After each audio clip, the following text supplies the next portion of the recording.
Sister Sumaya from Dhaka, Bangladesh, she asks, how to deal with non-Muslims who only use hate speech and mockery in public when I talk with them about Islam? Should I just ignore them? Allah subhanahu wa ta'ala says in the glorious Quran, in Surah Fussilat, chapter number 41, verse number 34, وَلَا تَسْتَوِي الْحَسَنَةُ وَلَا السَّيِّئَةُ ادْفَعْ بِالَّتِي هِيَ أَحْسَنُ فَإِذَا الَّذِي بَيْنَكَ وَبَيْنَهُ عَدَاوَةٌ كَأَنَّهُ وَلِيٌّ حَمِيمٌ. Nor the good and evil are the same. Repel evil with that which is better. For you will see between you and him who there is enmity will become your close friend. Do not defeat your enemy, but rather win them over, win their hearts and win their minds. It is compulsory for every Muslim to do dawah. And I started this session with the verse of the glorious Quran from Surah Nahl, chapter number 16, verse number 125. أُدْعُوا إِلَى سَبِيلِ رَبِّكَ بِالْحِكْمَةِ وَالْمَوْعِظَةِ الْحَسَنَةِ وَجَادِلْهُمْ بِالَّتِي أَحْسَنُ. Invite all to the way of thy Lord with wisdom and beautiful preachings, and argue with them and reason with them in the ways that are best and most gracious.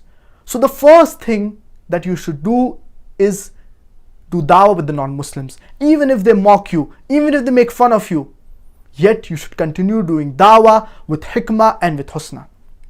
And if you look at the lifestyle of our beloved Prophet Muhammad, peace be upon him, even he was mocked at. The Sahaba, when they propagated the message of Islam, they were mocked at. They were tortured. But this did not prevent them from spreading the message of Islam. They continued spreading the message of Islam. So you need to do dawah, you need to continue propagating the message of Islam, even if the non-Muslims, they mock at you.